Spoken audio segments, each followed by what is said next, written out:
Did you know that your favorite coffee app might be secretly costing you hundreds of dollars every single month? Not from the coffee itself, but from something much sneakier. Stick around because what I'm about to show you will blow your mind and probably save you a fortune. Hey there, welcome back to Stick Coin. I'm your host, and today we're diving deep into something that's happening to millions of people right now, maybe even you. You love convenience, right? Who doesn't? One-tap ordering, automatic renewals, those free trials that promise to make your life easier. But here's the thing, your bank statement? Not so convenient when you actually look at it. Think about it. When was the last time you actually sat down and went through every single charge on your credit card or bank statement? I'm talking line by line, dollar by dollar. If you're like most people, you probably scan for the big numbers and move on. But that's exactly what these apps are counting on. Today, we're uncovering the hidden cost of convenience, how tiny fees, micro subscriptions, and sneaky charges are quietly chipping away at your hard-earned cash. Think of your money like water in a bucket. Every app, every service, every little convenience is like a tiny leak. One leak? No big deal. But 100 tiny leaks? Your bucket's empty before you know it. Let me tell you about Stick Sarah. Sarah's a busy mom who discovered she was spending $347 a month on apps she barely used. $347. That's a car payment. That's groceries for a family of 4. That's a weekend getaway every single month, and Sarah had no idea where it was all going until she started digging. So let's grab our detective hats and follow Sarah's journey as we uncover the 5 biggest ways apps are draining your wallet. And more importantly, how to plug these leaks starting today. Chapter 1. The Micro Fee Trap. Sarah's first discovery was what I call the micro fee trap. She was playing this innocent-looking puzzle game during her lunch breaks. Cute graphics, relaxing music, perfect for unwinding. But every few levels, she'd hit a wall. Buy extra moves for just 99 cents. Unlock this special power-up for only $2. Get unlimited lives for 48 hours, just $4.99. Now, Sarah's not foolish with money. She'd never spend $50 on a mobile game. But 99 cents? That's nothing, right? Wrong. Over 6 months, Sarah spent $132 on that one game. $132. She could have bought 3 brand new games for her kids with that money. Here's how the micro fee trap works. Apps use something called anchoring. They show you a big purchase first, maybe a $20 pack of gems or coins. Then they offer you the small 99-cent option.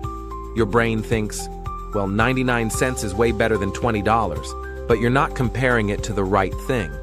You should be comparing it to 0, the amount you'd spend if you just waited or found another way to play. These micro fees are designed to bypass your normal spending filters. It's like death by 1,000 paper cuts, except each paper cut costs you money. The solution? Turn off in-app purchases entirely. Go to your phone's settings right now. Yes, right now while you're watching this, and disable in-app purchases. You can always turn them back on for specific apps if you really need to, but make it a conscious choice, not an impulse. Quick hack. If you absolutely must keep in-app purchases enabled, set up a separate account with a prepaid card that has a low limit. When the money's gone, it's gone. No more surprise charges. Chapter 2. The Subscription Avalanche. Sarah's next discovery was even more shocking. She found 17 active subscriptions on her phone. 17, and she only remembered signing up for about half of them. There was the meditation app she tried once, the photo editing software she downloaded for her sister's wedding last year, the language learning app she was going to use to learn Spanish, the fitness tracker that came with her smartwatch, the cloud storage she needed for one project, and the list went on and on.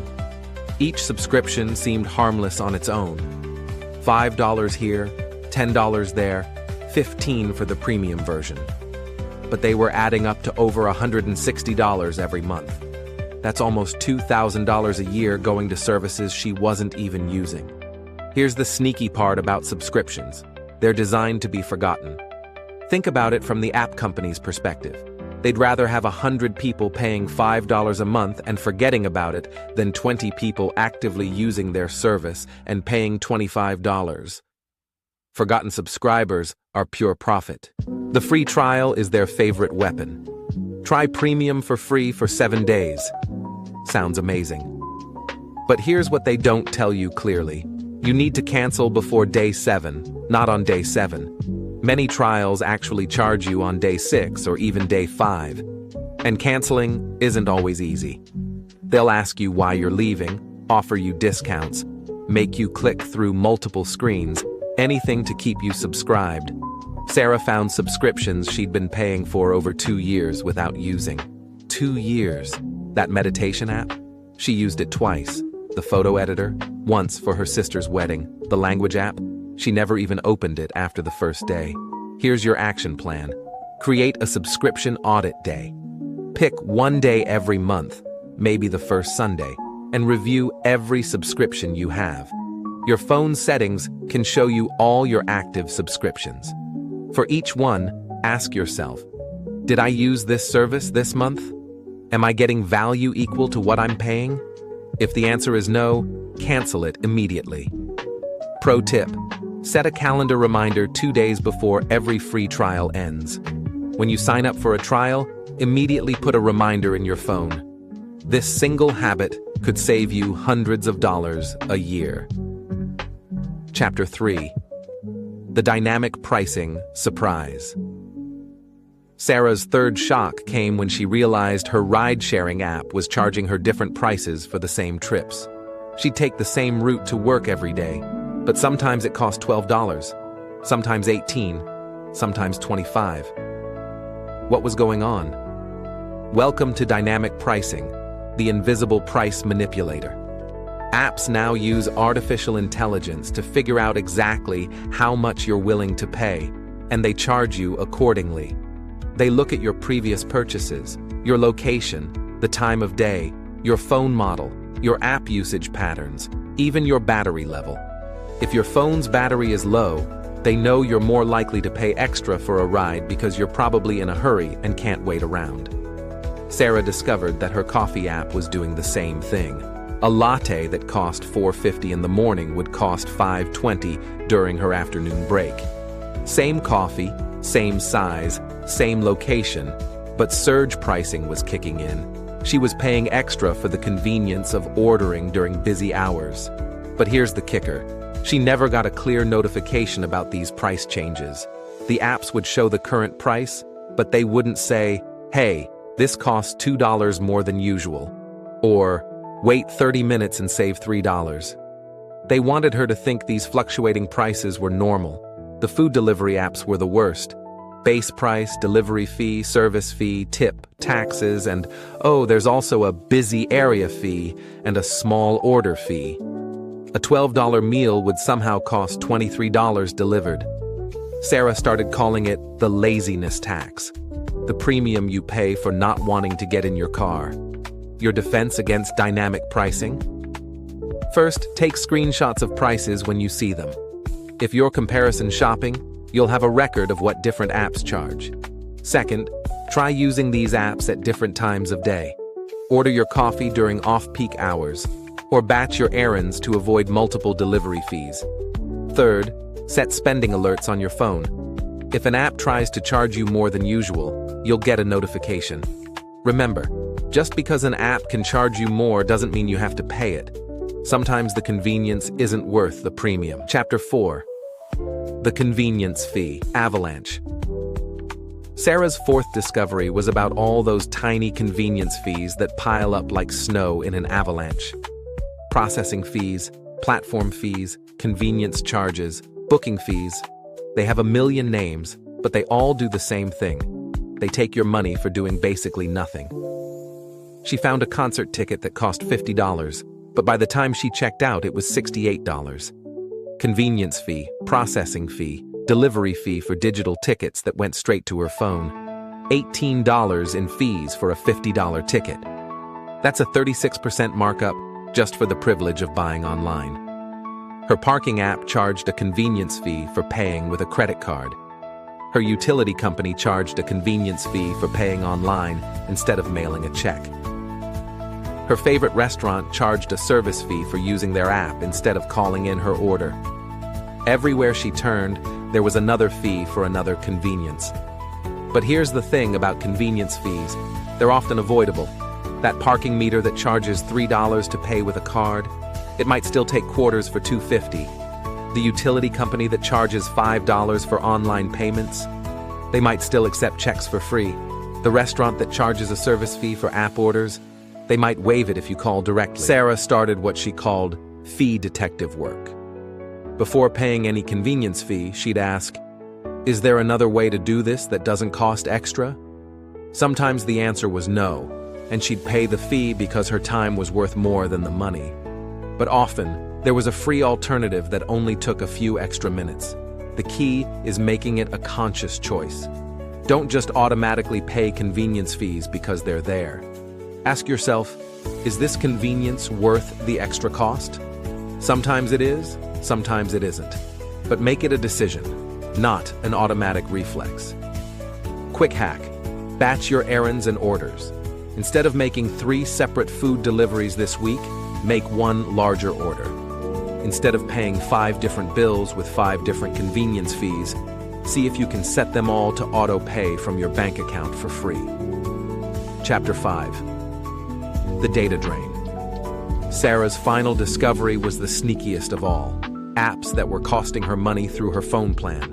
She had unlimited data, so she thought she was safe.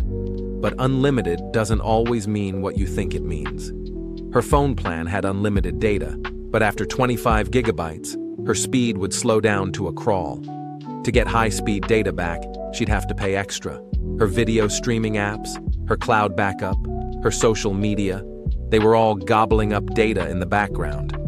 Some months, she'd hit that limit halfway through the month and have to pay $30 for extra high-speed data. But even worse were the apps that had premium features hidden behind what looked like normal usage. Her photo app would let her take unlimited pictures, but backing them up required a premium subscription. Her fitness app would track her workouts for free, but syncing with other apps required the paid version. Her email app was free, but removing ads required a monthly fee. Sarah realized she was playing a shell game. Apps would advertise as free, but then charge you for basic features that should be included. It's like selling you a car, but charging extra for the steering wheel. The solution is to audit your apps the same way you audit your subscriptions. Go through your phone and ask, what is this app actually costing me?